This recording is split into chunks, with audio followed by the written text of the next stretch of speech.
Tuhan Yesus Kristus. Dengan sukacita dan menyembah, kami mengucapkan selamat datang dalam ibadah tadat di Gereja Kristen Perjanjian Baru, masa depan cerah Manokwari. Jemaat yang diberkati Tuhan, sebelum kita memulai ibadah, izinkan kami memperkenalkan kembali tentang Gereja Kristen Perjanjian Baru, masa depan cerah. GKPB MIC memiliki visi yaitu menjangkau setiap orang dengan Injil, memuliakan mereka sesuai dengan amanat agung Tuhan Yesus Kristus, dan membentuk setiap anggota jemaat menjadi saksi di tengah dunia. Membangun kehidupan kekristenan dalam jemaat lokal menurut pola gereja mula-mula secara otentik seperti yang dicatat dalam Kitab Perjanjian Baru. Kemudian GKPB MIC juga memiliki pilar antara lain ibadah raya, dan gereja. Selain itu, GKPB MIC juga memiliki filosofi pelayanan yaitu ketuhanan Yesus Kristus, mentalitas kerajaan Allah dari pengertian ini. Untuk mendukung pelaksanaan visi dan filosofi tersebut, GKPB MIC memiliki beberapa panduan pelayanan antara lain Syahid yang dilaksanakan setiap hari Selasa pendampingan kedua bulan berjalan pukul 18 waktu Indonesia Timur. Krian yang dilaksanakan setiap hari Selasa minggu ketiga bulan berjalan pukul 19 waktu Indonesia Timur. Image yang dilaksanakan setiap hari Minggu pada minggu kedua dan minggu keempat bulan berjalan pukul 18 waktu Indonesia Timur.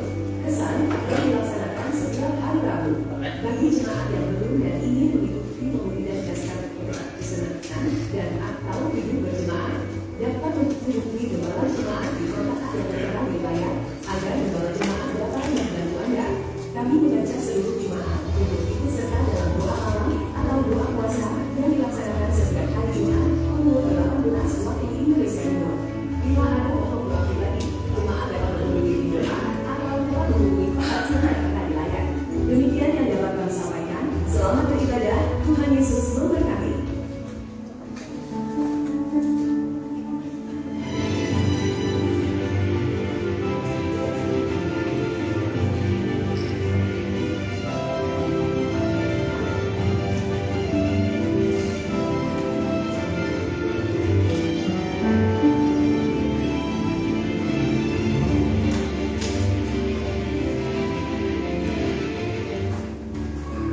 Shalom Bapak Ibu yang terkasih di dalam nama Tuhan Yesus Kristus.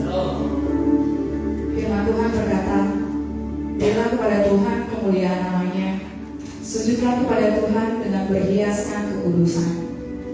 Tuhan kita baik, kasih-Nya tidak pernah berkesudahan. Dia mengasihi kita dengan sepenuh hatinya. Mari kita buka hati kita, kita datang menyembah-Nya. Bukan hanya dengan mulut bibir kita, tapi dengan seluruh kehidupan kita. Kita bawa ucapan syukur kita yang terbaik untuk Tuhan yang selalu mengasihi kita, yang selalu ada dalam setiap perjalanan kehidupan kita.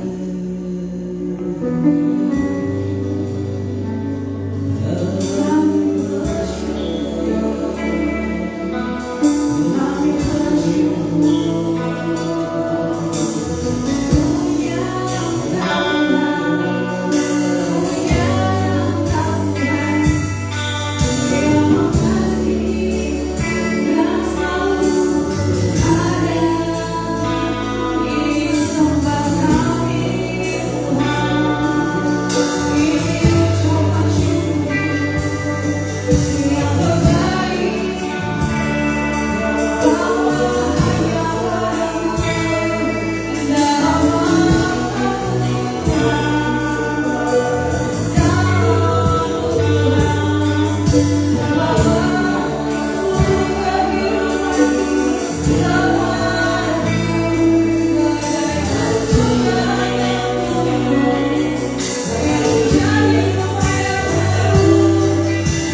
Keyakinan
Firman-Mu berkata bahwasanya sebelum kami ada dalam kandungan ibu kami, Engkau sudah punya rencana atas setiap kami. Kami mengucap syukur, Engkau baik Tuhan. Engkau baik Tuhan. Engkau sangat baik. Terus Kau ajari kami untuk kami tidak membatasi diri kami, tapi kami melihat diri kami dari kacamata-Mu Tuhan. Kami tidak membatasi diri kami dengan asumsi. Kami tidak membatasi diri kami dengan apa kata orang. Kami tidak mau membatasi diri kami, hidup kami dengan apa kata dunia. Tapi kami mau melihat diri kami menjadi apa yang Kau mau kami jadi Tuhan. Dan biar itu terjadi di dalam nama Tuhan Yesus. Kami mengundang Roh Hikmat, Roh Wahyu dan pengertian turun atas setiap kami.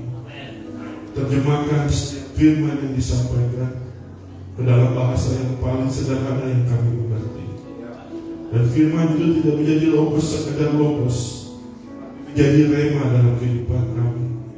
Berikan kami kekuatan, memberikan kami sukacita, memberikan kami daya juang yang lebih lagi menghadapi dunia yang semakin tidak jelas ini Tuhan. Terima kasih Tuhan, terima kasih. Kami dedikasikan waktu ini untuk firman-Mu Tuhan. Biar Engkau sendiri berbicara sebagai kami layaknya ayah kepada anak-anaknya. Kami mau mendengar dengan tenang. Di dalam nama Tuhan Yesus kami mau duduk tenang bersama dengan Engkau. Mari kepada Tuhan yang ada di tempat ini kita sama-sama katakan amin. Ya, silakan duduk Bapak Ibu. Shalom, selamat pagi. Ya, selamat ketemu kembali.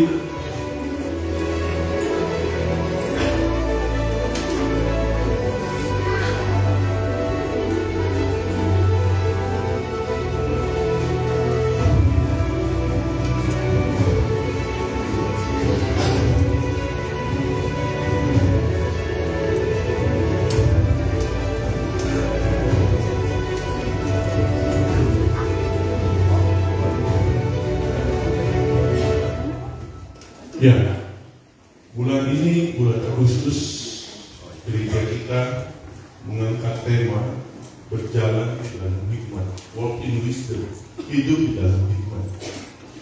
Nah, kita kadang-kadang di dunia ini tidak bisa tidak, bagaimanapun juga kita mau berkata atau kami tidak mau menghindar.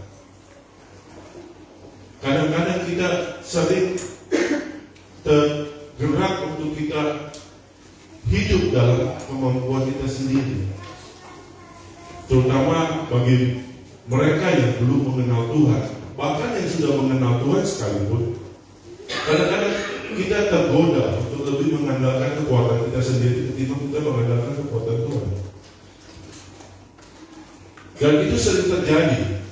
Sadar tidak sadar, suka tidak suka, itu terjadi dalam kehidupan kita. Mungkin karena kita diajar dari keluarga yang penuh disiplin, bisa. Atau mungkin kita merasa sepertinya sudah tidak ada orang atau tidak ada pribadi lagi yang kita kenal yang bisa membantu kita untuk mengatasi masalah-masalah yang ada dalam kita, itu bisa. Atau bisa kita pernah dihianati, atau kita pernah ditipu, atau kita pernah dicurangi, atau kita pernah ditusuk dari belakang, sehingga kita tidak mempunyai lagi kemampuan untuk mempercayai orang lain, tapi selain diri kita sendiri. Dan kadang-kadang itu membuat satu gambaran diri yang salah tentang kita, di mana kita selalu membatasi diri kita dengan kekuatan kita sendiri. Sebagai contoh, ada biasa orang tua yang mungkin tidak ada salahnya menginginkan anaknya jadi pilot. Jadi sejak lahir, sejak bayi, itu dekorasi ruangannya itu ada pesawat, ada baju pilot, ada mungkin topi pilot. Jadi nanti anaknya masuk TK, mungkin ada karnaval didandan seperti pilot. Tapi selama ini mungkin orang tuanya nggak tahu itu anak tuh pengen jadi dokter. Dia menganggap, oh ya karena papa saya, mama saya pengen saya jadi pilot. Jadi dia menggambarkan dirinya sebagai seorang pilot. Dia memprogram dirinya, dia membentuk dirinya secara sadar tidak sadar menjadi seorang pilot. Padahal dalam hatinya dia ditanam oleh Tuhan untuk menjadi seorang dokter. Dan itu akan menjadi satu dilema, ada pergumulan batin dalam hatinya. Dan kadang-kadang itu yang membuat kita tidak sampai kepada tujuan yang Tuhan tetapkan bagi kita. Kita mengandalkan, membatasi diri kita dengan asumsi-asumsi yang salah. Saya berasumsi papa mama saya jadi mau saya jadi pilot, jadi saya memprogramkan diri saya untuk jadi pilot. Sementara ke hati saya tergerak sekali untuk menolong orang yang kecelakaan atau yang terluka. Saya mempunyai hobi, saya mempunyai kesukaan. Kalau melihat orang sebut ada suatu sukacita yang tidak bisa jelaskan kehidupan saya. Nah seperti itu kadang-kadang kita terjadi. Jadi sadar tidak sadar kita membatasi diri kita berdasarkan asumsi-asumsi yang kita buat sendiri atau asumsi-asumsi yang orang lain buatkan buat kita, sehingga kita tidak hidup maksimal mencapai dengan garis atau mencapai dengan target yang sudah Tuhan tetapkan bagi kita. Tuhan menetapkan kita sebagai pilot, sebagai dokter, sementara karena kita mengasumsikan diri kita karena faktor orang tua, faktor kiri kanan, kita mengasumsikan diri kita sebagai pilot. Dan memang kadang ada yang bisa berhasil jadi pilot, tapi lebih banyak orang gagal di tengah jalan. Kenapa? Karena dia membatasi dirinya kepada batasan-batasan yang dia buat sendiri berdasarkan asumsi, sementara yang Tuhan sediakan bagi dia jauh lebih besar daripada apa yang kita bisa gambarkan untuk kita. Amin. Saya dulu sekolah teknik sipil. Dan ternyata sekarang saya jadi apa? Pengusaha. Sama sekali saya punya ilmu teknik sipil itu tidak berlaku. Tapi apakah saya menyesal? No, saya tidak menyesal. Dengan teknik sipil, Tuhan bawa saya ke Bandung. Saya bisa ketemu Tuhan secara pribadi. Dan saya bisa bersaksi kepada Bapak Ibu bahwa Tuhan itu baik dalam kehidupan saya. Kalau saya tidak dibentuk Tuhan dalam dunia teknik sipil, saya mungkin tidak akan ke Bandung, saya mungkin tidak akan ikut Tuhan, saya mungkin tidak akan ketemu Tuhan, dan bahkan mungkin saya tidak akan pernah berdiri di depan Bapak Ibu, kenal pun tidak. Amin. Jangan batasi diri kita dengan apa yang ada pada diri kita sekarang, atau masa lalu kita, atau apa kata orang. Karena itu hal yang sangat berbahaya. Kita tidak bisa sampai kepada destiny atau rencana Tuhan yang sudah ditetapkan bagi kita.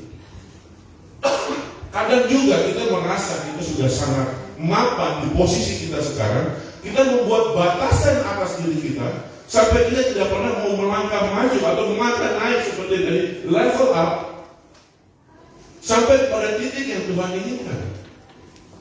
Dulu waktu saya SD, kita ada ujian, waktu masih panas namanya TK. Ada ujian praktek olahraga, salah satunya adalah lompat tinggi. Jadi Pak Guru saya waktu itu, kita di SD Padma 1, sekarang SD Santa Cecilia kalau nggak salah namanya. Kita ada bak pasir, dibuat 2 tiang, dipakai tiang ada ukuran meteran. Mulai dari 20 cm, semua anak mencoba lolos. Naikin lagi 60 cm, semua lari lompat. Terserah kita punya lompat tali, kan lompat begini kah, atau lompat begini kah, terserah pokoknya lompat 60 cm lewat. Naik lagi 80 cm, 70 cm, masih bisa lolos sampai ke 1 meter, perlahan-lahan semua gugur.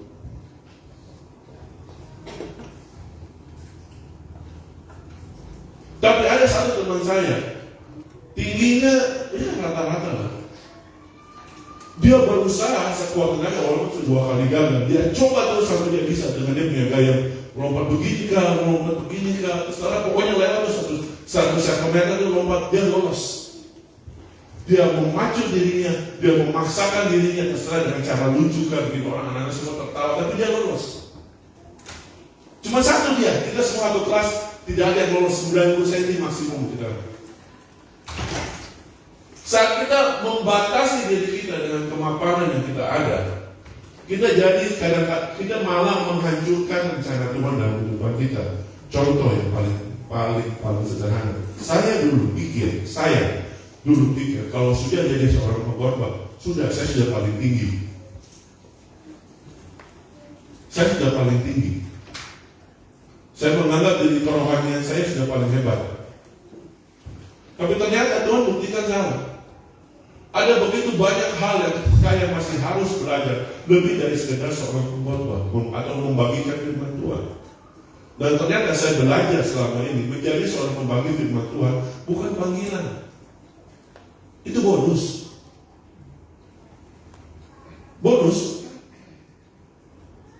Tuhan kasih saya kesempatan untuk membagikan firman Tuhan, itu bonus. Bukan karena kuat gagah saya, bukan karena kepintaran saya, bukan karena saya pakai kacamata atau saya pakai baju batik. No. Semua kasih karunia Tuhan. Kadang-kadang saya membatasi diri saya berpikir, saya sudah pengkhotbah. Pengkhotbah itu orang yang tahu firman Tuhan, tahu menguraikan firman Tuhan, tahu begini. Saya membatasi diri saya, mentok saya di sana. Padahal sebenarnya Tuhan panggil saya. Bagaimanapun mentok di situ. Mau dihias bagaimanapun mentok di situ. Dan yang lebih sadis lagi, kita kehabisan energi mencoba sesuatu yang tidak bisa berhasil. Dengan kekuatan kita sendiri, kita jadi stres, mungkin kita jadi pusing. Tidak ada salahnya mencoba, betul. Cuma kita harus sadar, sejauh kita masih mengandalkan kekuatan kita sendiri, Yeremia mengatakan, terkutuklah orang yang mengandalkan kekuatan manusia. Siapa yang di sini manusia? Tolong angkat tangan. Ya sudah, jawab sendiri sudah. Saya nggak usah jelasin ya, saya lanjut ya, biar cepat waktunya. Kalau kita mengandalkan kekuatan Tuhan,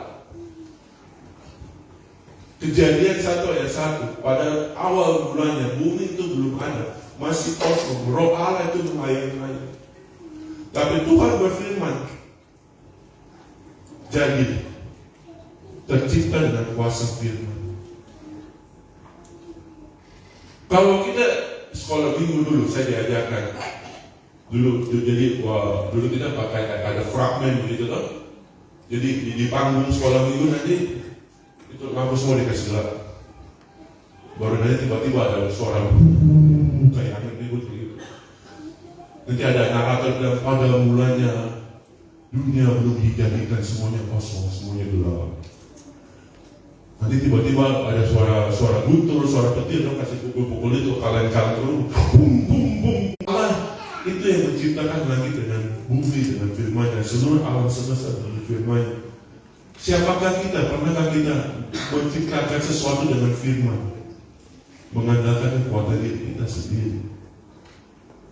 Kenapa kalau kita sudah jadi anak-anak Allah, kita tidak mengandalkan kekuatan orang tua kita? Betul? Kadang kita lupa, betul. Kadang kita lupa. Termasuk saya juga kadang lupa. Masih ada Tuhan, masih ada Allah yang hidup, masih ada Allah yang berkuasa yang menciptakan langit dan bumi, yang masih bersama-sama dan mau menolong saya terlepas dari kondisi. Mau dosa sebesar apapun, sekalipun dosamu merah seperti kirmisi, Dia sanggup mengubahkan menjadi putih seperti salju, seputih bulu domba. Kenapa kita masih mengandalkan kekuatan kita sendiri?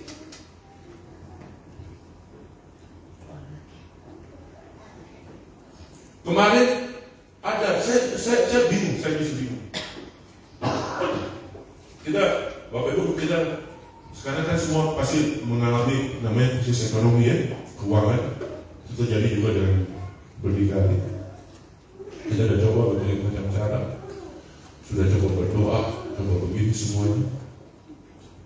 Tiba-tiba kemarin ada satu orang kenalan, saya kenalan karena saya bukan teman, saya cuma tahu dia karena saya pernah pesan dia barang via online dan that's it gitu. Saya sudah tidak melanjutkan kontak karena ya kita jadi sekali ya sudah tidak melanjutkan kontak seperti teman itu kayak apa. Tapi kemarin dia bisa ngomong seperti ini, saya disuruh Tuhan berdoa buat kamu. Dia tanya kamu bagaimana di sana? Saya jujur katakan kita lagi krisis keuangan sampai ekonomi. Dia langsung menawarkan, boleh saya berdoa untuk kamu? Saya kaget loh. Kamu siapa?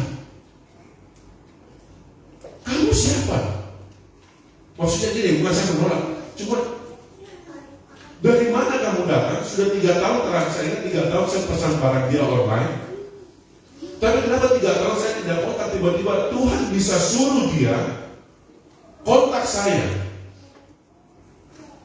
Walaupun saya sudah hapus nomornya.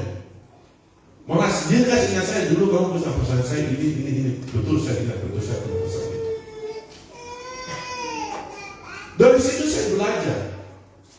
Dari situ saya belajar. Tuhan ternyata tidak tinggal diam dengan keadaan kita. Walaupun kita pikir Tuhan diam.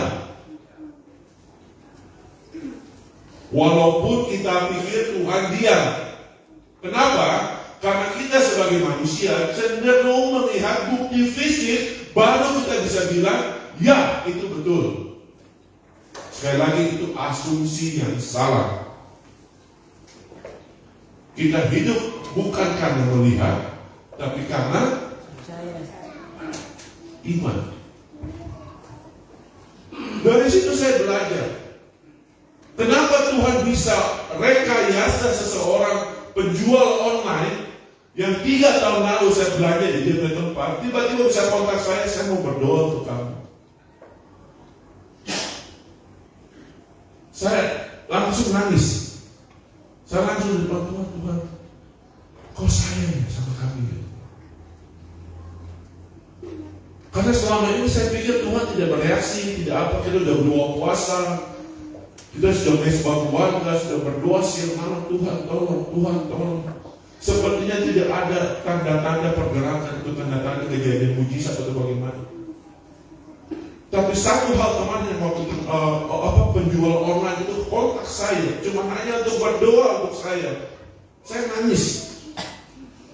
Asumsi saya salah selama ini tentang Tuhan.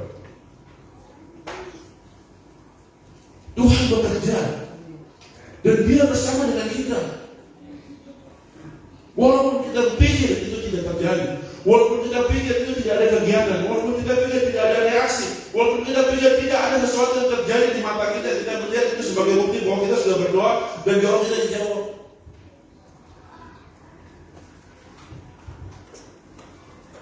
Izinkan saya buka hal yang sampai sekali. Terlalu semangat karena Bapak. Jagoan. Nanti mau 43 ya. Sip, 1,5 cm nanti. Izinkan saya berbagi ini dengan Bapak Ibu sekalian. Saya nggak tahu Bapak Ibu punya masalah apa. Mungkin kau sudah minta patroli tolong doakan Pak Gembala. Mungkin kau sudah minta staf pengembala di sini untuk berdoa, tapi kau sepertinya tidak pernah terjadi apa-apa. Dan sepertinya mungkin pikiranmu sudah mulai menipu engkau. Tuh kan, Tuhan tidak bikin apa-apa. Sudah tidak usah ikut Tuhan. Tidak usah berdoa. Tidak usah ikut doa puasa di gereja. Sudah tidak usah ikut ibadah. Sudah tidak usah ikut yang lain. Tinggal berada di rumah. Hati-hati itu titipan iblis. Hati-hati itu asumsi yang salah. Hati-hati itu sedang membatasi dirimu sendiri. Saya mau berkata kepada ibu sekalian, sekalipun mata kita tidak melihat, Tuhan tetap bekerja. Ada lagu yang katakan, even though when I see you still working, even though when I don't. Lagu ini gimana Pak? Ini kan even though when I don't see you still working, even though when I. Ya, sekalipun saya tidak melihat otak kita, otak manusia ini masih gede segini. Bapak Ibu coba kepalkan tangan masing-masing. Nah, kira-kira otak kita kira-kira sebesar itu. Menurut Bapak Ibu otak segede. Pada saat saya mengizinkan Tuhan, mengundang Tuhan untuk masuk terlibat dalam kehidupan saya, termasuk kehidupan pribadi, keuangan, keluarga, Dia dengan senang hati akan bergerak dengan leluasa dengan caranya dan dengan waktunya. Itu sebenarnya ada kairos Tuhan. Bukan kronos saya, tapi kairos Tuhan. Kronos itu hari ini, hari Minggu, besok Senin, besok Selasa. Kronos itu rentetan waktu yang sudah ditetapkan. Kemampuan kita, pelayanan kita, keluarga kita, hanya dengan kekuatan kita sendiri. Kita mengandalkan kekuatan Tuhan. Yeremia berkata, diberkatilah yang mengandalkan.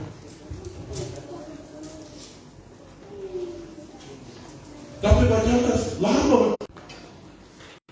Ini termasuk anak yang kepala angin, bukan kepala batu. Kepala batu beda lagi. Tapi apakah Tuhan marah sama saya? Enggak.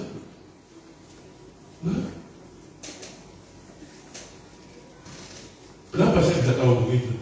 Ya Bapak saya.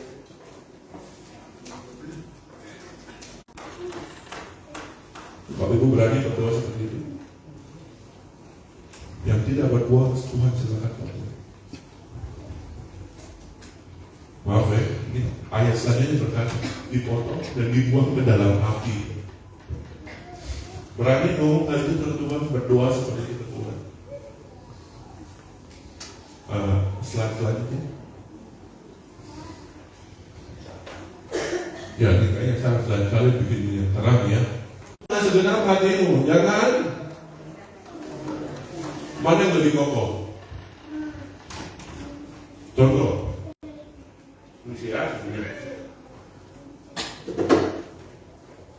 Percaya kepada Tuhan dengan segenap hatimu. Tidak ada salahnya kita membuat asumsi itu, tapi jangan sampai asumsi itu menjadi satu penjara bagi diri kita sendiri. Contoh, dulu sebelum saya kenal geng, saya cuma antar adik saya ini orangnya pemalu, minta maaf, gede-gede gini pemalu. Saya tidak akan turun, bukan saya sombong, minta maaf. Cuma saya tidak cukup punya percaya diri untuk ketemu orang-orang yang baru. Dia tanya adik saya, dulu waktu masih di samping sana, tiap kali saya jemput dia, saya akan 7 menit dalam mobil saja. Saya sering ketemu Pak Ronald ya, yang saya waktu dulu masih jagoan dulu, sekarang sudah bertobat dulu. Dulu betul Pak Ronald masih jagoan ya, bukan jagoan preman.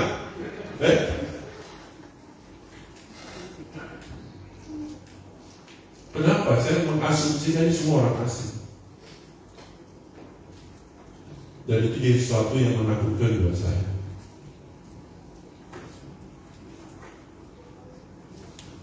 Sekarang Saya bisa ngomong depan Bapak Ibu karena kebaikan Tuhan, karena kemurahan Tuhan. Saya bisa bagikan hidup saya depan Bapak Ibu, itu kebaikan Tuhan, kemurahan Tuhan. Amin. Ibaratnya kalau kita membuat asumsi, kita sedang menebang pohon dengan kapak yang tumpul. Pohon terlalu besar. Kalau kita membuat asumsi yang salah terutama, ibaratnya, Bapak Ibu pasti tahu karang ya, sabit lah, arit lah, apa segala macam untuk potong dahan, potong apa. Kalau barang itu tidak diasah, ya, arit, parang atau apapun yang alat potong, kalau itu barang tidak diasah, mau potong sampai ayam tumbuh gigi pun tidak akan putus itu dahan, betul? Pernah lihat ayam tumbuh gigi? Pernah? Mau tunggu sampai ayam tumbuh gigi sampai kalau kita lihat Tuhan jawab itu doa, biar kita mengandalkan kekuatan kita sendiri. Tolong foto ya nanti kalau ada ayam tumbuh gigi saya mau lihat. Daripada sampai kau mengasah kapakmu, kau mengasah parangmu, kau mengasah air, kau mengasahkan apa alat potong itu. Sekali tebas, pekerjaan selesai, tidak butuh waktu yang lama. Tadi saya bilang kairos Tuhan. Kadang-kadang saya mengatakan kairos Tuhan lebih cepat dari kronosnya manusia. Saya pasti. Tuhan membuat indah pada waktunya. Kita mengusahakan untuk menjadi indah pada waktunya, tapi tidak akan pernah bisa terjadi. Hanya Tuhan yang bisa buat indah pada waktunya. Amin. Slide selanjutnya itu Pak. Ini musim lain kali yang terang ya. Asumsi adalah bentuk pengetahuan yang terendah. Anak-anak kecil yang masih belum mengerti, mereka hidup dalam asumsi. Contoh, dedek kecil kalau lapar dia tinggal ngoe, karena dia asumsi mamanya pasti tahu dia mau makan. Pengetahuan yang paling rendah, tidak ada salahnya. Itu naluri manusia, betul. Oe, dia asumsi mamanya tahu saya mau pup. Oe, dia asumsi mamanya pasti tahu dia mau kepanasan, pengen ganti baju. Tapi jangan kita yang sudah dewasa, ya, haus di depan Pak Tony. Oe, Pak Tony, asumsi Pak Tony tahu saya pasti haus. Yang ada Pak Tony 20 pasang nanti. Betul? Betul aja Bapak Ibu. Asumsi itu pengetahuan yang paling rendah. Tidak salahnya kita mengambil asumsi, tapi jangan sampai itu membuat kita terpenjara dengan kondisi kita. Mungkin Bapak Ibu gak kenal orang ini ya. Ini ada film namanya Jack Reacher, film seri. Dia seorang mantan investigator militer. Dia punya satu catchphrase, dia punya satu kalimat yang saya sangat suka. Dia bilang begini, in investigation, assumptions kills. Dalam semua proses investigasi apapun, menggunakan asumsi akan berujung akan membunuhmu sendiri. Saat engkau sedang menyelidiki sesuatu, kalau engkau terlalu pakai banyak asumsi atau engkau hanya mengandalkan asumsi itu akan berbalik membunuhmu. Jack Reacher, ini kalau nggak salah season 2 kalau nggak salah. Siapa yang pernah dengar betul ya? Selama kita terjebak dalam asumsi kita sendiri, kita sedang menutup diri terhadap fakta-fakta di luar atau masukan orang lain yang bermaksud membantu kita atau menolong kita untuk kita semakin menjadi lebih baik. Sampai pada akhirnya asumsi itu membunuh kita. Contoh paling jelas, Bapak Ibu tahu Korea Utara, ya, Kim Jong-un. Sejak kecil anak ini dididik untuk membuat dirinya berasumsi bahwa dia adalah pemimpin yang paling hebat, paling benar, tidak ada orang lain di muka bumi ini yang lebih benar dari dia. Dan dia tumbuh sebagai seorang anak yang menjadi dewasa seperti yang ada sekarang ini, yang memegang asumsi itu bahwasannya di luar sana negara-negara tidak ada yang lebih baik daripada Korea Utara. Sampai-sampai dia membuat rekayasa Olimpiade di mana Korea Utara selalu menang. Sampai segitu asumsinya dia buat untuk melindungi asumsinya dia. Dia sedang membodohi dirinya, dia sedang membodohi rakyatnya. Dan sekarang kita lihat Korea Utara salah satu negara yang paling agak terbelakang walaupun mereka punya nuklir. Kenapa? Hidup dalam asumsi. Mereka membatasi diri mereka sendiri. Saya bersyukur GKPB, MDC mengundang hamba-hamba Tuhan dari luar supaya kita pun bisa belajar apa yang Tuhan mau sampaikan versi luar ketimbang versi MDC sendiri. Bapak Ibu harus bersyukur itu. Kenapa Pak Tony bisa arrange atau atur waktu jadwal untuk seorang pembicara dari luar untuk masuk ke sini membagikan firman Tuhan adalah supaya jemaat di tempat ini jangan terjebak dalam asumsi pengajaran GKPB, bukan pengajaran GKPB salah. Bisa nangkap Bapak Ibu? Bapak bisa lihat pelangi? Ya, Bapak lihat pelangi? Pelangi berasal dari satu sumber cahaya yang sama, matahari. Tapi lihat, dari hasil satu sumber cahaya yang sama bisa keluar merah, hijau, kuning, biru, hijau, nila, ungu. 7 jenis warna yang terlihat oleh mata kita. Analoginya begini, firman Tuhan yang sama, sumber yang sama, di mata orang yang berbeda akan menghasilkan warna yang berbeda. Mungkin selama ini GKPB mengajarkan warna merah. Tidak ada salahnya, betul.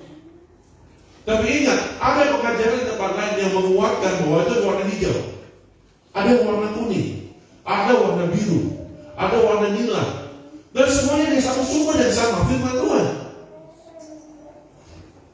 Saya bisa, kalau waktu itu mengadakan percobaan seperti begini, coba tetapkan satu ayat, ya, bagi ke 7 orang. Suruh mereka sampaikan ayat itu kepada kita. Bapak Ibu akan melihat masing-masing orang akan mempunyai warna yang berbeda dan penyampaian ayat yang sama.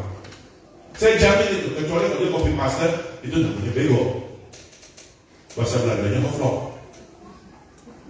Saya jamin 7 orang itu akan menyampaikan warna yang berbeda. Saya jamin. Apakah orang itu salah? No. Kenapa? Karena pengalaman dia dengan Tuhan melalui ayat itu berbeda dengan pengalaman saya dengan Tuhan dengan ayat itu. Saya menyampaikan firman Tuhan berdasarkan apa yang sudah saya alami atau saya nikmati atau saya tumbuh bersama Tuhan dengan itu, saya bagikan kepada Bapak Ibu. Itu sebabnya saya bagikan, bukan saya doktrinasi Bapak Ibu. Kenapa? Artinya ini bagian saya loh. Saya mengalami kebaikan Tuhan dari ayat ini seperti ini. Dan saya nggak bisa mendominasi Bapak Ibu sekalian untuk menikmati bagian kebaikan Tuhan yang sama seperti saya. Itu asumsi yang overflow. Bisa nangkap Bapak Ibu? Kenapa? Maksudnya bersyukur GKPB MDC Manokwari mengundang hamba Tuhan dari luar supaya Bapak Ibu bisa melihat warna firman Tuhan yang berbeda. Kenapa? Bagus buat pertumbuhan. Amin. Tidak ada salahnya kita bangga dengan GKPB. Betul, itu betul. Tapi jangan kita membuat asumsi sampai sedemikian kita membela atau penggemar GKPB sampai kita menutup diri sama kebenaran firman yang ada di luar. Betul, kalau dari luarnya saksi Yehova kita tolak, itu jelas-jelas salah. Jangan berarti pokoknya kenapa sih nggak pernah undang saksi Yehova? Itu namanya pokoknya kata badan Pak. Itu namanya beko. Bisa nangkap apa itu? Bisa nangkap ya? Bisa nangkap ya? Ketika kita berasumsi, kita sedang membuat pemahaman kita jadi dangkal. Kenapa? Karena kita berasumsi dengan batasan-batasan asumsi tersebut. Contoh, saya berasumsi Pak Tony suka makan paniki. Udah. Dan saya pegang pada asumsi itu. Jadi setiap kali saya bawakan makanan, saya bawakan paniki. Tidak pernah hati babi, tidak pernah yang lain, tidak pernah durian. Kasihan Pak Tony, enak sama paniki. Betul? Kita jadi dangkal. Pada sementara firman Tuhan itu sangat dalam sekali. Mazmur berkata lebih luas dari sampai lebih dalam dari samudra, lebih luas dari cakrawala firman Tuhan itu. Saya bagikan tempat ini itu baru secuil setitik kebenaran dari sekian banyak kebenaran yang sebenarnya kita bisa pelajari. Selama kita berasumsi bahwa kita sudah paling hebat, minta maaf, kita sudah membuat diri kita dangkal. Kita mengisi kosongan dengan persepsi kita yang terbatas. Kita beranggapan karena saya tidak tahu faktor X di luar itu, maka saya berasumsi berarti faktor itu tidak ada. Saya lihat di TikTok, bukan TikTok, di Facebook. Ada seorang, dia mengaku dirinya profesor. Dia ketemu dengan seorang anak kecil dia tahu anak kecil ini Kristen, mengenal Tuhan. Dia orang-orang anak kecilnya seperti ini. Anak, nah, kamu menyembah Tuhan ya? Ya, Tuhan saya itu Yesus. Dia tanya, apakah kamu pernah melihat Tuhan itu seperti apa? Enggak. Apakah kamu pernah merasakan Tuhan itu seperti apa? Enggak. Apakah kamu pernah menyentuh Tuhan itu seperti apa? Dia bilang tidak. Profesor dia dengan sombongnya, berarti kamu bohong. Kamu bilang kamu mengenal Tuhan, ternyata kamu melihat saja belum pernah, merasakan saja belum pernah, menyentuh saja belum pernah. Berarti Tuhan itu tidak ada.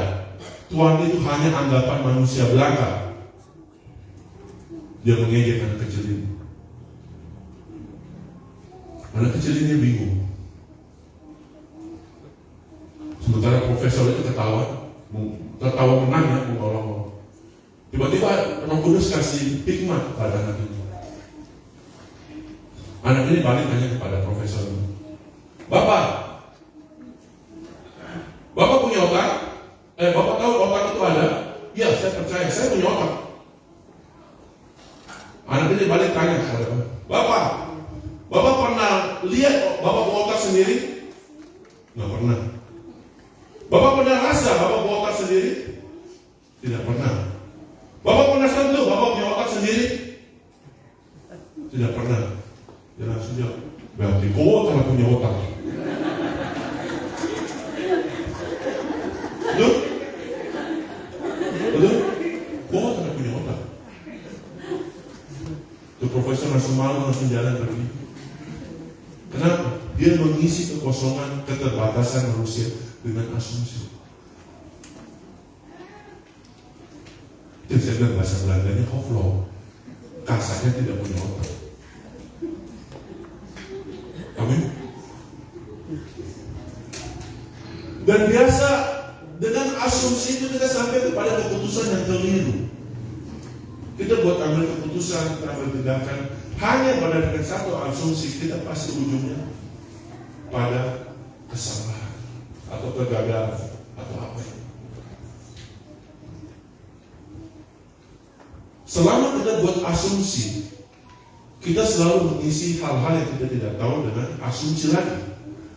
Pada sebenarnya mungkin ada jawaban di luar sana yang bisa membantu kita memahami kekosongan dari asumsi yang kita buat tersebut. Profesor tadi membuat suatu gambaran di mana sesuatu yang tidak bisa disentuh, tidak bisa dilihat, tidak bisa dirasakan, itu artinya barang tidak ada. Dia membuat asumsi seperti itu. Dia membuat teorema seperti itu. Nah sekarang teorema yang sama dipakaikan ke dia, jadi bingung, betul juga, saya punya otak berarti ya. Amin. Selanjutnya, Ya, 3 langkah untuk kita memperoleh hikmat Tuhan. Percaya kepada Tuhan, serahkan kekhawatiran. 1 Petrus 5 ayat 7, serahkan beban kekhawatiran kepada Tuhan karena Dia peduli pada kita, dan mempercayainya. Buka hati untuk kehendaknya yang sempurna. Ini susah-susah gampang. Kenapa? Ya, menyerahkan sesuatu kepada sesuatu yang tidak ada, seperti yang saya bilang, tidak punya otak itu, butuh namanya langkah iman. Iman adalah dasar dari segala sesuatu yang tidak kita lihat, bukti dari segala sesuatu yang belum kita harapkan. Sesuatu yang belum kelihatan di depan, sementara kita disuruh menggapai hal itu, butuh namanya langkah iman. Tidak bisa itu dijelaskan, itu harus dilaksanakan sendiri.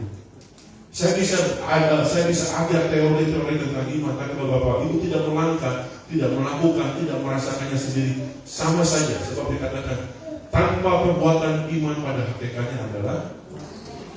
Jadi ini adalah sesuatu yang kita harus lakukan. Setiap kita harus mengambil keputusan, mengambil langkah iman. Tuhan, aku mau percaya kepadamu.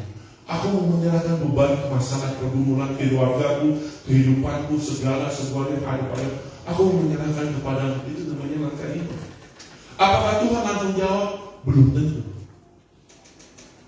Itu disebut dengan menunggu waktunya Tuhan. Yesaya 40 ayat 31. Mereka yang menantikan Tuhan, ibaratnya akan seperti raja yang terbang tinggi. Menantikan Tuhan membutuhkan waktu. Kita menunggu kairos Tuhan, kita dengan waktu kronos kita membutuhkan waktu. Berapa lama? Ada 1 tahun, ada 1 hari langsung dijawab, ada bertahun-tahun. Yang paling sadis, Abraham menunggu Ishak lahir 25 tahun. Daud sejak dia diurapi sampai dia jadi raja butuh 13 tahun. Yusuf sejak dia dapat mimpi di mana orang tuanya bulir-bulir padi tunduk pada dia, termasuk bulan, bintang, matahari semua tunduk pada dia. Sejak mimpi itu sampai dia digenap menjadi orang kedua di Mesir butuh 13 tahun.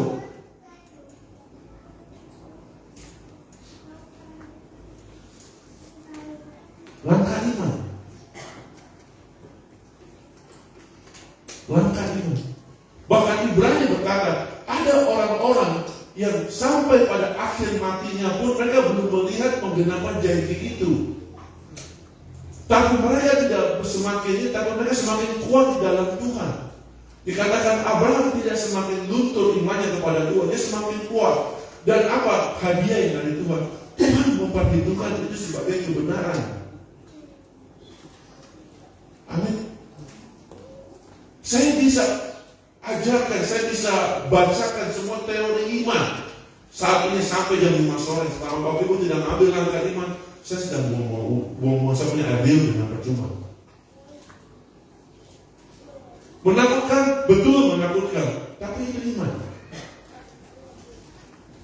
Kenapa? Saat kita melangkah dengan iman, kita sedang merobek semua asumsi-asumsi kita yang membatasi selama ini, membatasi kita untuk menerima kemahakuasaan Tuhan, kebesaran Tuhan, keadilan Tuhan, keapaan semua atribut Dia untuk masuk dalam hidup kita. Dan itu butuh namanya iman. Menakutkan, betul menakutkan. Tapi lihat hasilnya. Lihat hasilnya. Abraham dapat Ishak.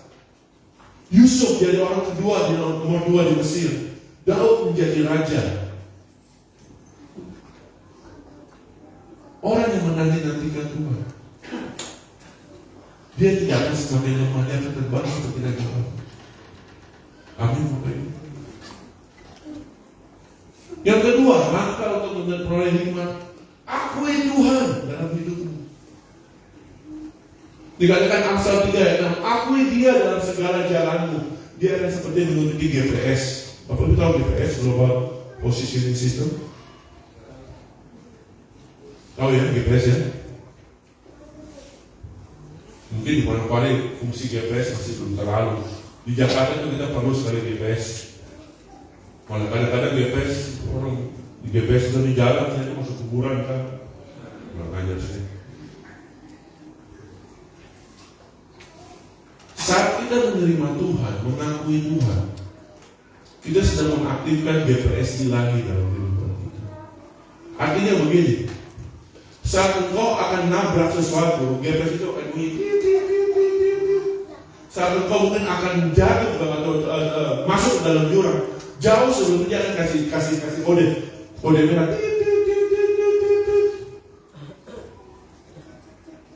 Sebelum kita melakukan kegagalan, dia sudah akan kasih warning atau tanda-tanda.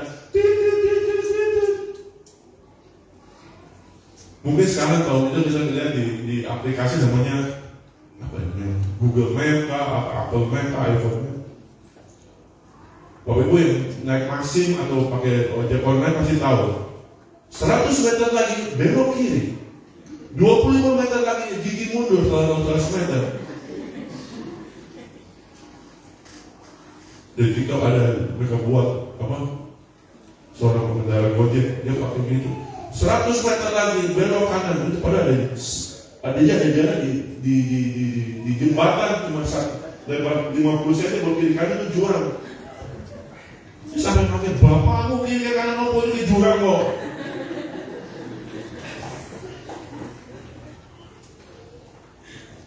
Tapi GPS ilahi akan mengingatkan kita saat kita mau menabrak sesuatu atau kita mau jatuh, dia akan mengingatkan. Hanya kalau kita mengakui iman. Amin. Yang ketiga, taat jalan di jalan Tuhan. Ketaatan adalah langkah terakhir yang krusial dengan hidup selaras dengan perintah-perintahnya.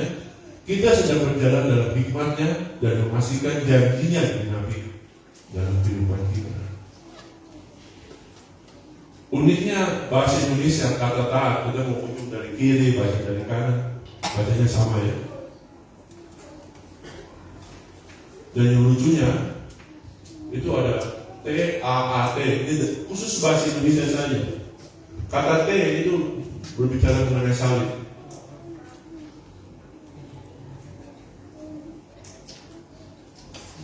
Saya butuh 4 orang bisa bawa bantu saya kasih contoh. 4 orang, ini gak dikerjain betul, ini gak dikerjain. Saya butuh 4 orang. Bapak bisa tolong saya? Ada 1, 3 lagi. Oh sudah, saya tidak bikin betul. Janji saya tidak akan mempermalukan. Saya butuhnya supaya kita semua mengerti. Ya, ya, biar Bapak sudah sini. Oke. Ya. T-A-A-T. T-A-A-T. Ya. Ini Bapak satu ini T. Ibu A. Bapak T. T begini. T saja, aja. Ya, benar T. T itu menggambarkan salib Kristus. Dia sedang berdiri sebagai patok yang kokoh melindungi kita di tengah. A itu aku. Gue. Kita. Ini aku. Aku nih permisi ya, mau bolak-balik bagaimana pun coba. Ibu, pindah tempat aja. Atau mau bagian kasih apa, kasih menarik gitu. Terserah, pasal begini juga boleh. Terserah mau bikin apa. Yang di tengah ini, lo mau jungkir balik kah, lo mau bikin pasang gaya kah, lo mau selfie bagaimana kah, lo mau bagaimana, tetap ada salib dua yang jaga orang. Itu taat.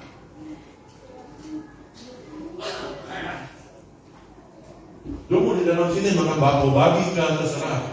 Ini dong bapak dua ini menjaga orang dua di tengah untuk tidak jatuh. Itu namanya taat. Salib ini sebagai kokoh menahan kita, melindungi kita, menjauhkan kita, menaungi kita, menutupi kita, menopang kita saat kita jatuh. Taat. Terima kasih Bapak Ibu. Tuhan memberkati. Dan dari tepuk tangan untuk Tuhan.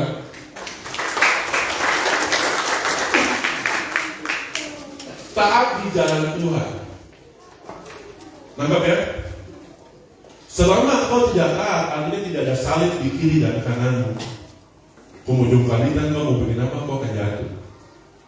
Tapi selama kau taat sama Tuhan, ada salib dua di ujung yang dipatok di kiri dan kananmu, engkau aman di dalam Tuhan. Amin. Slide selanjutnya. Ya. Janji Allah sebelum kita hidup dalam Tuhan, kita hidup dalam keterikatan. Kenapa? Takut itu keterikatan, dosa itu keterikatan. Kita mengasumsikan diri kita paling benar, kesombongan itu keterikatan. Kita asumsi kita ini orang paling jelek, orang ketakutan itu keterikatan. Tapi setelah kita mengenal Tuhan, ibarat dalam Mazmur 1 adalah ibarat pohon yang ditanam di tepi aliran sungai yang menghasilkan buahnya sepanjang tahun. Saat kau memberikan dirimu bagi Tuhan, kau seperti kita seperti lainnya pohon yang ditanam di tepi aliran sungai yang akarnya masuk sampai ke dalam dan daunnya tidak akan pernah layu atau gugur untuk setiap musim dan menghasilkan buah di sepanjang tahun. Artinya, saat engkau mengakui Tuhan dalam kehidupanmu, engkau sudah ditanam dalam Tuhan dan engkau mempunyai begitu banyak potensi yang masih banyak menunggu untuk keluar atau dihasilkan dalam bentuk daun, dalam bentuk buah.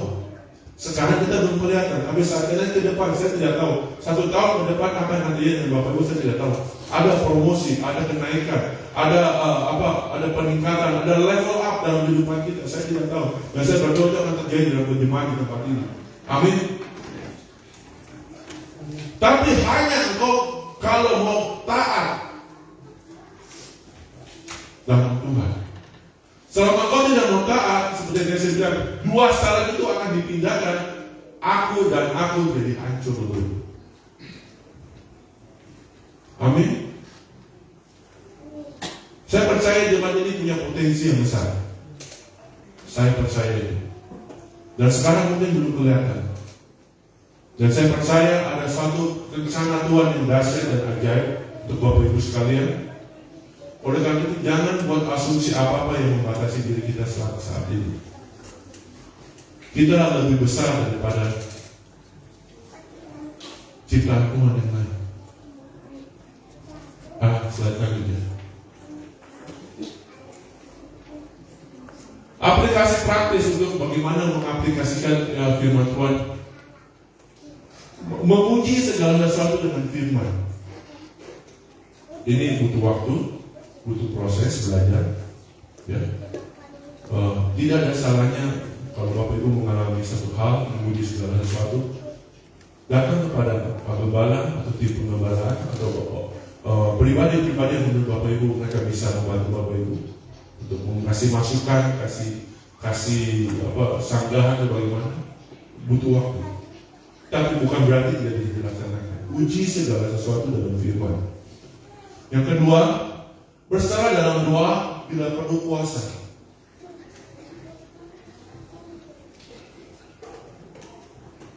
Pada saat kita berserah dalam doa, kita sedang menyalakan semua pergumulan kita. Bukankah Tuhan Yesus berkata, pikulah puk yang pikul. Karena puk yang pikul bebannya hanya ringan dan mudah. Yang ketiga, hidup dalam ketaatan. Betul saya bilang. Saat engkau hidup dalam ketaatan, dua salib di ujung kiri kanan itu akan melindungi, akan menguatkanmu, akan mengokohkanmu. Di saat badai datang, dua salib itu akan tetap kokoh berdiri, menjadi seperti tiang rumah yang kokoh yang melindungi kita di dalam hadirat Tuhan.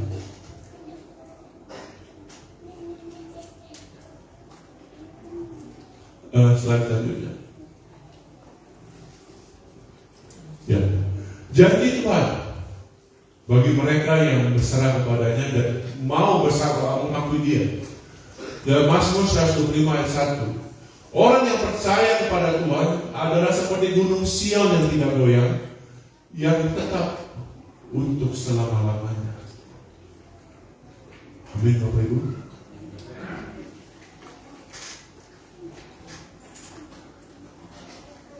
Siapapun Bapak Ibu sekalian, apapun latar belakang, suku, bangsa, bahasa, kita semuanya dalam keadaan Tuhan. Dan kita semua berhak menerima janji-janji Tuhan yang luar biasa. Saya mengucap syukur bahwasanya Bapak Ibu digembalakan suatu wadah yang baik, yang benar, yang tepat. Jangan tinggalkan wadah ini Bapak Ibu. Tumbuhlah di dalamnya, berkembanglah di dalamnya. Jadilah seperti yang Tuhan mau di dalam wadah ini.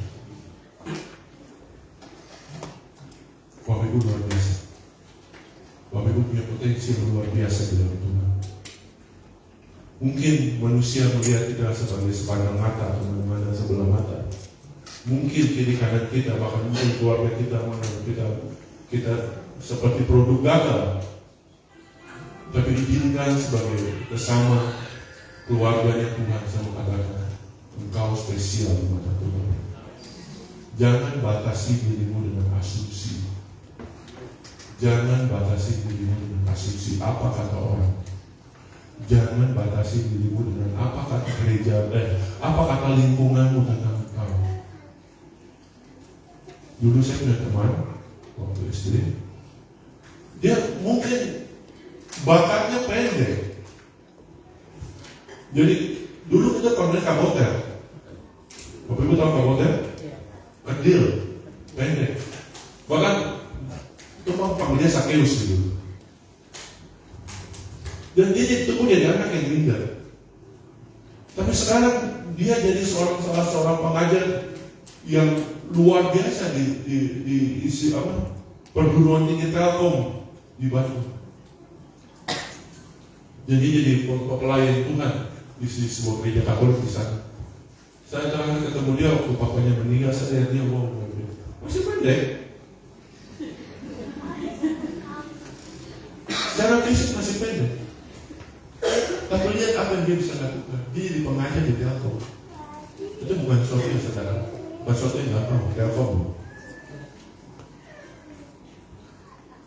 Kalau dia ikuti apa kata asumsi teman-temannya waktu dia kecil, dia mungkin minder, dia mungkin apa, dia tidak akan jadi seperti apa yang dia ada sekarang ini. Ayat yang terakhir 1 Korintus 14:26. Ini nggak ada di sini. Bisa tolong ambilkan 1 Korintus 14:26.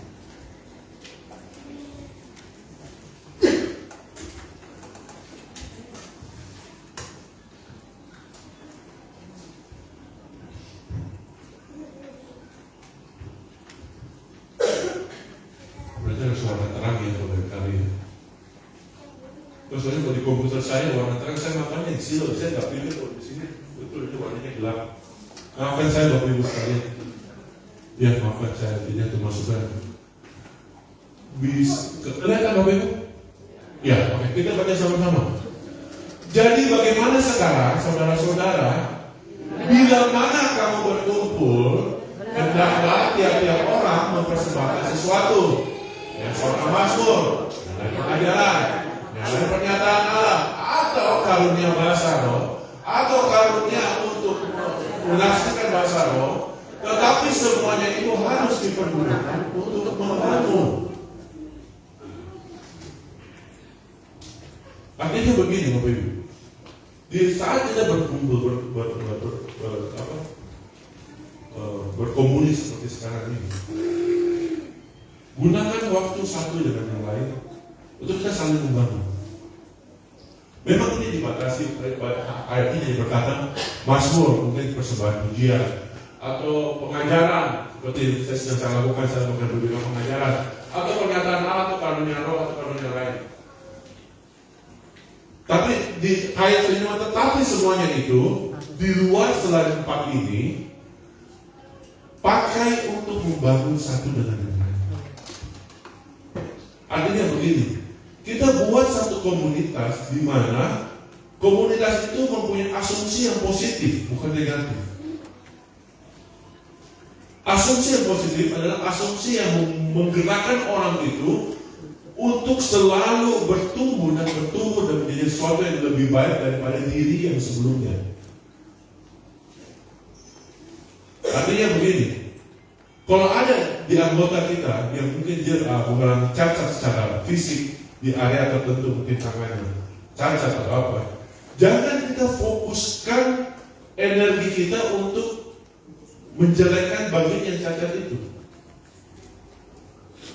Coba kita sama-sama cari apa yang positif dari orang tersebut, kita bangun dia dengan itu. Kita bangkitkan asumsi positif dalam dirinya, bukan asumsi, sorry. Kita bangunkan apa yang menjadi rencana Tuhan dalam diri orang itu. Jangan kita fokus dengan negatifnya. Itu urusan Tuhan. Tuhan mau sembuhkan, Tuhan tidak sembuhkan, itu urusan Tuhan. Bagian kita adalah kita membangun satu dengan yang lain.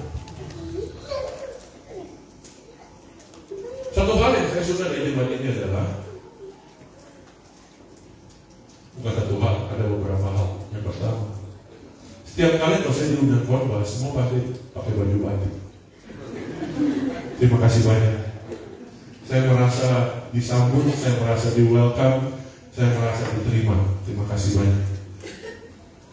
Sebelumnya saya nggak kenal, tapi adik saya ngomong, kamu tahu nggak? Setiap kali kamu khotbah itu semua pasti pakai baju batik. Ternyata tutup juga ya.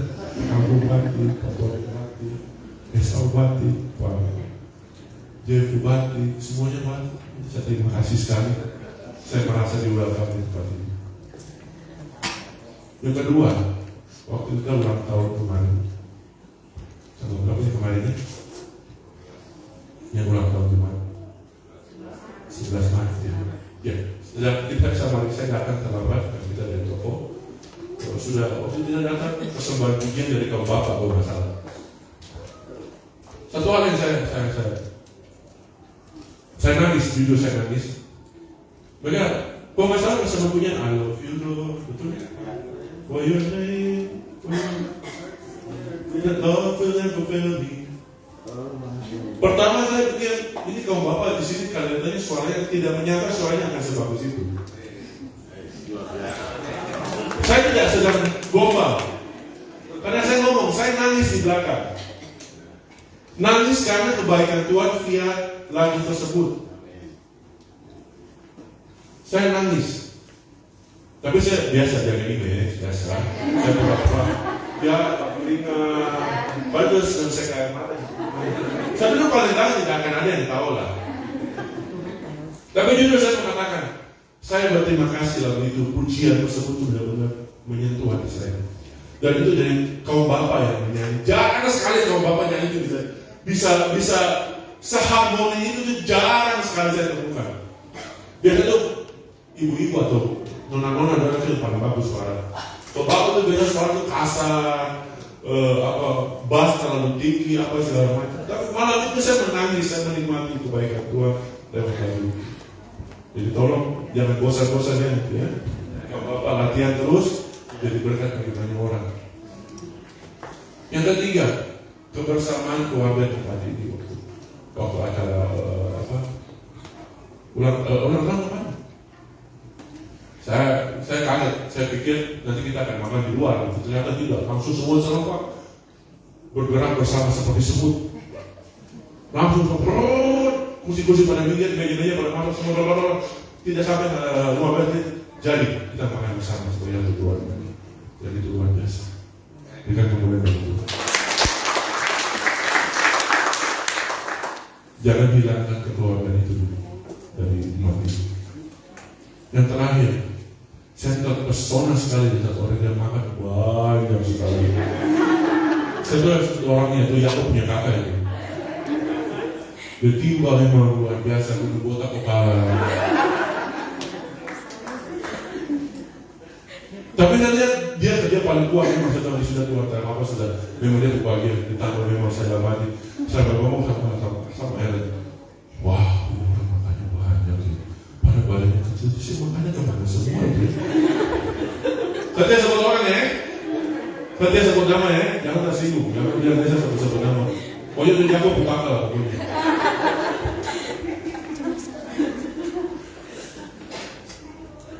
Jangan hilangkan itu dari jemaat ini.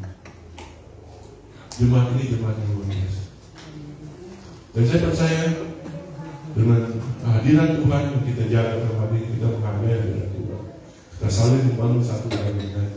Kita membuat komunitas di mana kita menghargai orang bukan berdasarkan keterbatasan kita, tetapi kita menghargai orang tentang apa potensi Tuhan yang Tuhan membuat dalam orang itu. Saya percaya ini adalah jemaat yang luar biasa. Ingat, saya mau kasih tahu satu hal. Besar tidak hanya berbicara mengenai jumlah atau kuantitas. Besar juga berbicara mengenai kualitas. Tidak perlu terlalu mengharapkan jumlah kita harus besar, tapi kita perbaiki kualitas kita. Amin. Kalau Tuhan kasih kita besar secara kuantitas, puji Tuhan. Tapi jangan sampai kuantitas yang besar menggeser ke keluarga yang tadi saya bilang. Jangan sampai kuantitas yang besar karena kita mengejar asumsi kuantitas itu lebih baik, kita sampai lupa nilai-nilai kekeluargaan yang selalu sudah ada. Amin. Bapak Ibu luar biasa. Bapak Ibu berada di komunitas yang luar biasa, tetap tinggal dalam komunitas ini, bertumbuh dalam komunitas ini, jadi sesuatu yang Tuhan rencanakan bagi pribadi Bapak Ibu sekalian, dan dia nama Tuhan selalu dipermuliakan. Pak Agung bisa tolong? Saya sebut nama tadi ya, jangan nanti ya. Bicara-bicara di belakang, oh pacarnya sebut orang itu pun nama.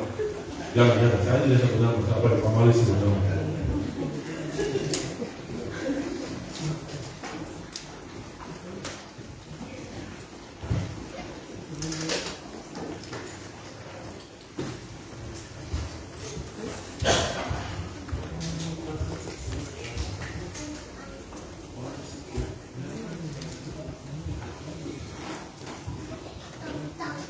Dan kemudian ini perenungan saya sudah 2 minggu ini, lagu lama.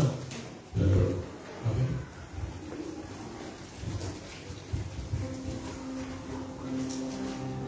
Oke.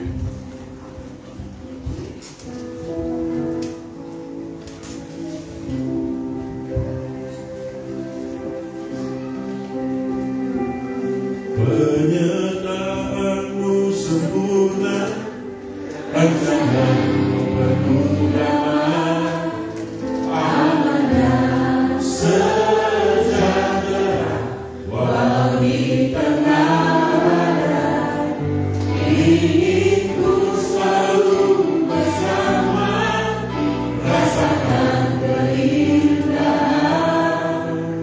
arti kehadiranmu Tuhan. Penyertaanmu sempurna, penyertaanmu sempurna, rencanamu permudahan, amanah sejahtera, walau di tengah badai, ingin ku selalu bersama, rasakan keindahan, arti kehadiranmu.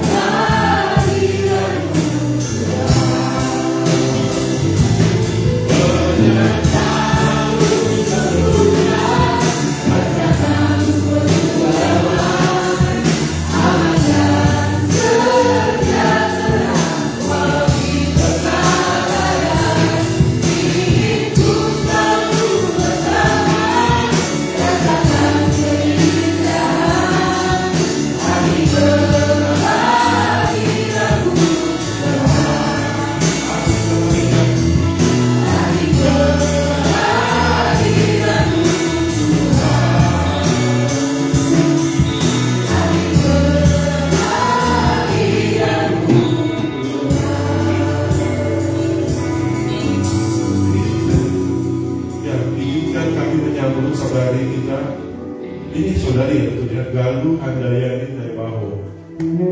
Selamat datang Ade, selamat datang di gereja kami. Kiranya bisa jadi berkat Ade. Silakan bergabung di semua komunitas yang ada, bertumbuh bersama dengan keluarga Tuhan. Saya mau katakan keluarga ini keluarga yang biasa. Ya, jangan bosan datang, tetap bergabung dengan yang lain. Kita akan bertemu bersama mengenal Tuhan kita bersama-sama. Ya, Pak Tony silakan.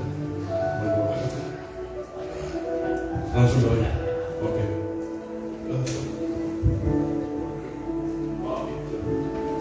Ya, mari kita berdoa. Tuhan adalah Bapa kami yang ada di surga. Hamba mengucap syukur. Hamba sudah sampaikan apa yang Kau perintahkan untuk hamba sampaikan. Hanya hamba yang tidak berguna, hanya melakukan apa yang Tuhan perintahkan hamba untuk lakukan. Biarlah semua kemuliaan yang bagi-Mu. Kau berkati keluargaku di tempat ini, jemaatmu luar biasa di tempat ini. Engkau punya rancangan yang besar bagi dia, rancangan damai sejahtera yang penuh dengan pengharapan yang hari esok dan masa depan yang cerah. Berkati juga keluarga saudari kami Galuh Handayani Bahu. Terima kasih Anda sudah bisa datang ke tempat ini. Biar Kau berkati dia dalam seluruh kehidupan dia, keluarga dia, apapun yang dilakukan, biar semuanya itu dalam rencana-Mu dan dalam kehendak-Mu, dan dia tampil sebagai pemenang dan membawa terang dan kemuliaan Tuhan kemanapun dia pergi. Dia menjadi berkat bagi semua orang. Berkati firman yang sudah disampaikan Tuhan, jadi satu rema bagi setiap kami, kekuatan bagi setiap kami. Bahkan itu daripada itu membuat kami sadar bahwasanya kami masih punya Allah yang lebih besar daripada asumsi kami. Kami masih punya Allah yang besar lebih daripada pemahaman kami. Kami masih punya Allah yang lebih besar dan lebih sayang kami dari siapapun juga. Dan Kau masih berperkara, Kau masih bekerja, Engkau masih beracara dalam kehidupan kami. Walaupun kami tidak melihat, tidak merasakan, atau tidak merasakan dampak apa, belum melihat hasilnya, tapi kami mau tetap percaya Engkau Allah yang luar biasa. Terima kasih Tuhan, terima kasih. Kami juga mempersiapkan untuk persembahan kami. Tuhan kuduskan setiap persembahan yang kami bawa. Tuhan jadi satu berkat, olah semuanya menjadi ubah menjadi satu berkat bagi kemuliaan nama-Mu dan berkat bagi banyak orang. Berkati hamba Pak Tony sebagai gembala tempat ini, Pak Jeffrey dan Pak Agus sebagai tim pengembangan, dan seluruh gembala-gembala sel group. Berkati mereka, pakai mereka, berikan mereka hati Bapa, hati hamba, supaya mereka mau bukan hanya menumbuhkan setiap domba-domba yang mereka gembalakan, tapi mereka membawa mereka kepada rencana penggenapan rencana yang lebih besar dari semuanya. Terima kasih Tuhan Yesus untuk hari ini. Segala puji hormat kemuliaan kami kembalikan dalam nama-Mu. Haleluya. Sama-sama kita katakan amin.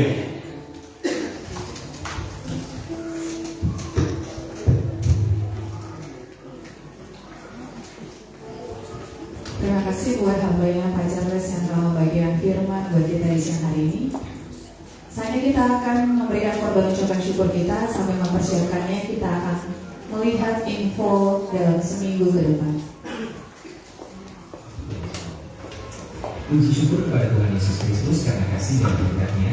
Hari ini kita dapat beribadah bersama. Berikut info selama sepekan untuk menjadi perhatian kita.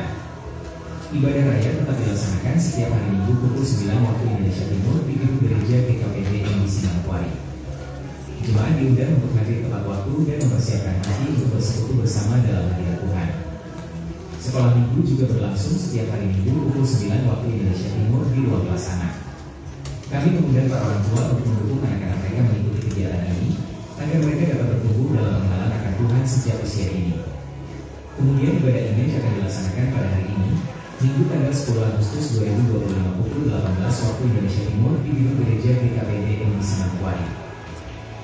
Selanjutnya ibadah syahid akan dilaksanakan pada hari Selasa, tanggal 12 Agustus 2025 pukul 18 waktu Indonesia Timur di gedung gereja GKPD MBC Manokwari.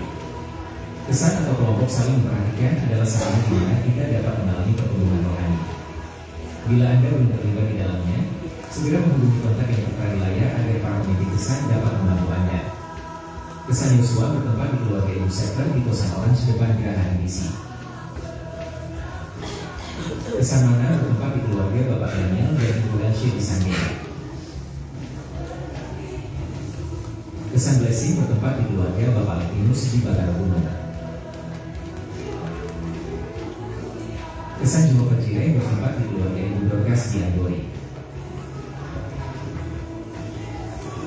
Kesan Karis bertempat di keluarga Bapak Yakub dan Ibu Marta di Mayumi. Kesan Su bertempat di saudari Winda di Marina. Kesenian hal bertempat di saudari Deborah di Indramayu Jaya. Kesan Good News bertempat di saudari Ellen di Marina. Kesan Kristos bertempat di saudari Valen di Wosi. Demikian pengumuman minggu ini. Tuhan Yesus memberkati kita semua. Mari terus setia dalam persekutuan dan bertumbuh dalam iman sehingga kita mengalami level A. Selamat memberi, Tuhan memberkati.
Yesus Kristus kasihi, sebelum kita mengakhiri ibadah kita pada saat ini, saya terima kasih untuk Bapak Charles sudah membagi berkat kepada kita.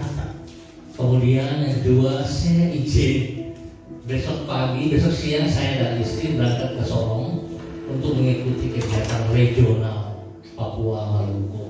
Harusnya kami berempat, Bapak Agung, Bapak David juga, cuma beliau berdua punya kesibukan yang tidak bisa ditinggalkan.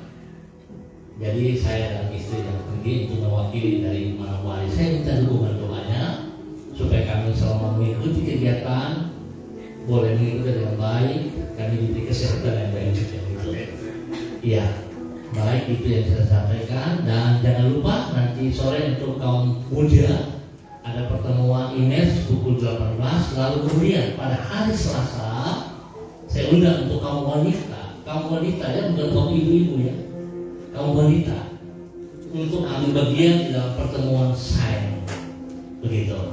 Iya, tadi Pak pendeta, amin aja ya. Iya, Bapak Charles bilang kaum bapak, pujian. Bukan kaum bapak, kita tidak kenal kaum bapak, kita kaum pria. Gitu. Dari yang ada situ, dari anak muda sampai yang tua gitu. Oke, terima kasih, saya cuma lulus saja Pak. Terima kasih. Oke, mari kita satukan hati kita. Kami memuji kebesaran-Mu,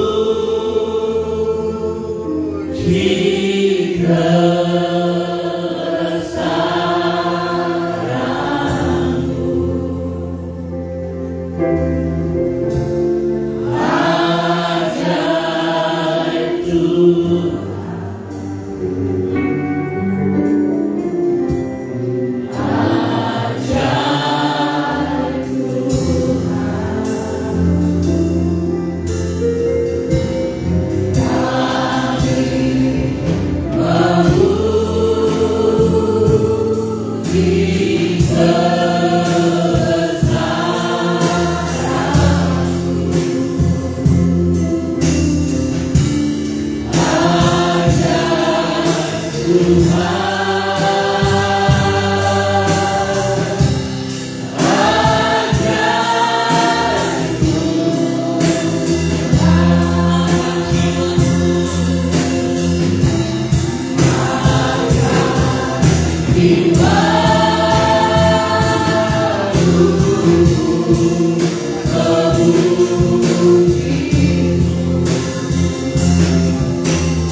Kami bersyukur memiliki Allah yang besar.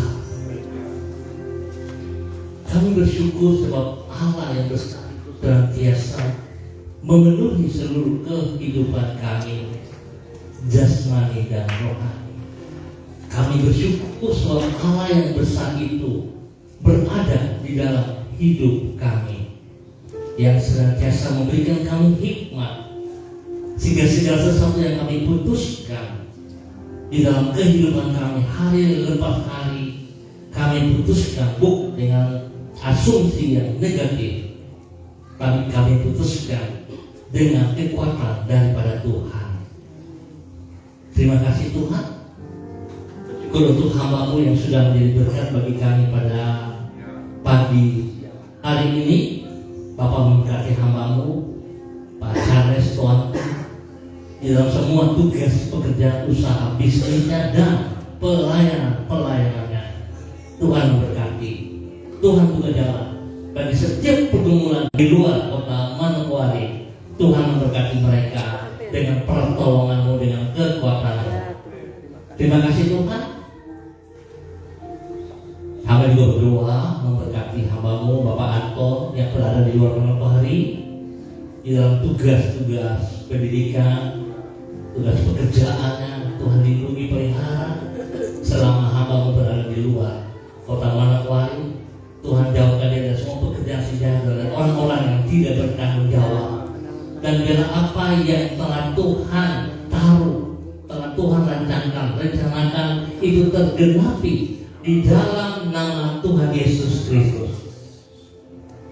Selama hamba-Mu berada di luar kota Manokwari, Tuhan menyertai istri dan anaknya, lindungi, pelihara, jauhkan juga dari hal-hal yang tidak berkenan. Biar nama Tuhan senantiasa dipermuliakan dari kehidupan mereka. Terima kasih Tuhan. bagi hamba-Mu dan keluarganya. Bersyukur untuk semua yang Tuhan sediakan kepada kami sepanjang minggu ini dalam nama Tuhan Yesus Kristus. Kekasih Kristus, angkat kedua tanganmu dan terimalah berkat Tuhan. Tuhan memberkati engkau dan melindungi engkau. Tuhan menyinari engkau dengan wajah-Nya dan memberi engkau kasih karunia. Tuhan menghadapkan wajah-Nya kepadamu dan memberi engkau damai sejahtera. Pulanglah dengan sukacita dan membawa berkat yang berlimpah-limpah dari Allah Bapa, kasih karunia dari Anak-Nya yang tunggal, Yesus Kristus, dan persekutuan yang manis dari Roh Kudus menyertai kita dari sekarang sampai selama-lamanya. Di dalam nama Tuhan Yesus Kristus, semua kita yang diberkati sama-sama katakan amin. Terima kasih berkati semuanya, Bapak Ibu, saudara-saudara yang Tuhan Yesus berkati. Dengan demikian maka berakhir sudah ibadah raya dari Gereja Kristen Perjanjian Baru Keluarga Masa Depan Cerah Manokwari, Papua Barat, yang berada di Gang Kemudahan Swapen Perkebunan. Kita akan ketemu minggu depan pada waktu yang